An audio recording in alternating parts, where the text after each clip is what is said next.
अभी हमारा जो युवा वर्ग है, या मैं कहूँगा हमारे मध्यम वर्ग के लोग परंपराओं से थोड़ा अलग होके जा रहे हैं। पश्चिमी सभ्यता की तरफ ज़्यादा उनका रुझान हो रहा है।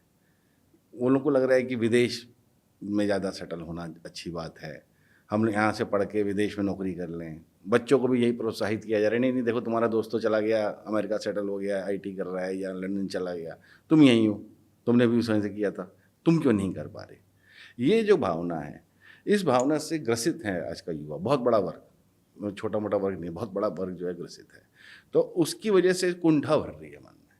अपने परिवार में, समाज में कुंठा जो है वो ये एक बड़ा रूप लिए हुए है कि आप कुछ नहीं कर रहे, आपने दोस्त ने ये कर लिया। ये जो उदाहरण दिए जा रहे हैं माँ-बाप द्वारा, कि देखो आपके साथ आपका मित्र था, वो इस कंपनी में लग गया, भले भारत में ही, विदेश नहीं गया। वो जो कुंठा उनके मन में आ गई है, जिसकी वजह से एक रोष निकलता है उन्हें। घर पे तो कुछ कह नहीं पाते, माता-पिता को तो कह नहीं सकते कुछ, तो वो पड़ोस में, कभी सड़क पे, कभी ऑफ़िस में। तो ये जो कुंठा है मन में, इसको कैसे दूर किया जाए? इसके लिए क्या एक ऐसा कोई एक बात हमें बताइए आपकी, या कोई ऐसा कोई एक तरीका जो वो करें जिनके मन में उनकी कुंठा वो कम हो जाए? और माँ-बाप को तो ख़ैर ऐसा नहीं करना चाहिए, पर क्या करें, माँ-बाप भी कई बार जो है गुस्से में कह देते हैं, लेकिन बच्चा उसको बहुत ज़्यादा मन पे ले लेता है। बशीर बद्र ने एक जगह लिखा है, नई डगर के हर राही को कुछ दिन पागल कहते हैं, फिर उस पागल ही के पीछे लग जाते हैं सारे लोग। यदि हमें लीक पर चलना है तो आप मन से संतोष को भुला करके बैठ जाइए।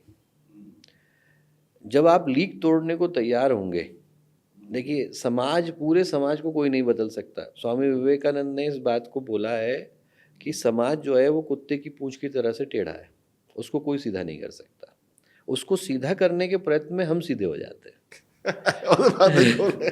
तो जो बात है वो ये है कि देखिए, जिसको संतोष ढूंढना है उसको समाज को भूलना पड़ेगा, क्योंकि संतोष समाज में नहीं मिलता, संतोष यहाँ मिलता है। संतोष को ढूंढने के लिए आपको तय तो ये आपको ही करना पड़ेगा कि आप दोनों में से किस लाइन में लगना चाहते हैं।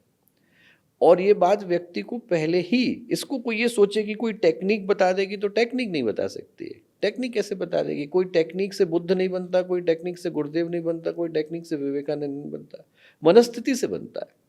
अब इसको मैं कहूँ कि शॉर्टकट है इसका, आप कोई तरीका है उससे हो जाए, नहीं हो सकता। आपको इतना समय तक धैर्य के साथ और दृढ़ता के साथ चलने के लिए संकल्पित होना पड़ेगा कि मैंने जो पथ लिया है उस पर मुझे भरोसा है। किसी को परिणाम आता है, नहीं आता है, तो उसको देखेंगे। और एक नहीं, हम पे हजारों उदाहरण है। देखिए मैं आपको बताऊं, अब्राहम लिंकन 15 बार जो है फेल हुए, 13 बार उनकी जमानत गई। कोई और होता तो लोग सोचते क्या करेंगे, आज दुनिया के सर्वश्रेष्ठ राष्ट्रपतियों में से एक गिने जाते हैं। पाउलो कोलो, one of the remarkable person, जो कि मतलब राइटर की दृष्टि से माने जाते हैं। माता पिता उनको ले गए, उनको इलेक्ट्रिसिटी का वो जो साइकेट्रिस्ट के पास एडमिट करा दिया, जिसको हम लोग बोलते हैं इलेक्ट्रोकन्वल्सिव थेरेपी, वो उनको दी गई। एक नहीं, 10-10 सिटिंग की दी गई। उनने वो छोड़ा, लेखक बनने पर उनका भरोसा था। आज दुनिया के सर्वश्रेष्ठ लेखकों में से गिने जाते हैं। जहाँ आप उठा के देखेंगे, वरदराज को उठा करके देखें, संस्कृत का कंपेंडियम लिखा, सारी दुनिया उनके ऊपर हंसती थी। आज वरदराज को उद्भट विद्वानों में गिना जाता है।